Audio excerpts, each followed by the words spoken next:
Frode nell'abbigliamento. Dopo articolate indagini dirette dal procuratore europeo delegato di Venezia, la Guardia di Finanza di Venezia e Padova ha sequestrato in via preventiva beni e disponibilità finanziarie per un valore di oltre 8 milioni di euro, pari al profitto di una frode all'IVA nel settore dell'abbigliamento. Fatture false per 39 milioni che venivano annotate in contabilità e su cui ovviamente veniva detratta l'IVA da parte di una serie di aziende, in particolare 7 aziende che hanno sede presso il centro ingrosso Cina di Padova.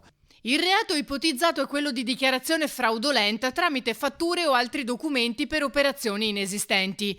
Il meccanismo, ideato dalla comunità cinese attiva sul territorio nazionale, riguardava l'importazione, la distribuzione e la vendita di capi d'abbigliamento provenienti dall'Estremo Oriente, commercializzati da operatori cinesi.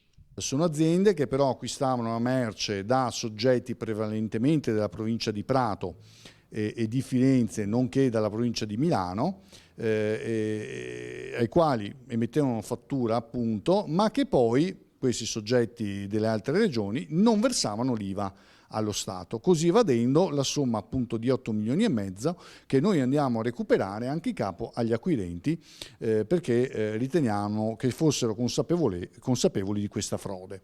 Il provvedimento cautelare fa seguito a un altro sequestro di circa 500.000 euro eseguito recentemente sempre dalla Finanza nei confronti di un imprenditore cinese coinvolto nello stesso meccanismo. Singolare anche il fatto che i fornitori che emettevano fatture risultassero vendere molta più merce di quella acquistata. E l'ingente flusso di denaro verso l'estero lascia intendere come le imprese oggetto di indagine siano strutture funzionali alla creazione di liquidità a provento delle frodi fiscali da inviare in Cina.